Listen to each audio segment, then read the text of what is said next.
कुसुमणिभद्र वीर की जय। आज भागवत सातम ने गुरुवार तारीख 20 ના પગરવાડા માણિક દાદાના પ્રત્યેક દર્શન કરી રહ્યા છો। આપણે સૌ ભક્તો સાથે મળી દાદા સ્તુતિ અને સ્તવના કરીશું।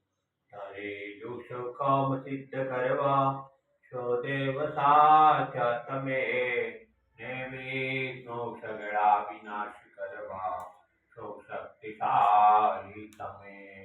સેવે જે ચરણો કરાર દયથી તેને ઉપાધિ નથી, એવા શ્રી મણિભદ્ર દેવ તમને વંદો ગણા ભાવથી। દેવા સુખ સમસ્ત જનને જે છે સદા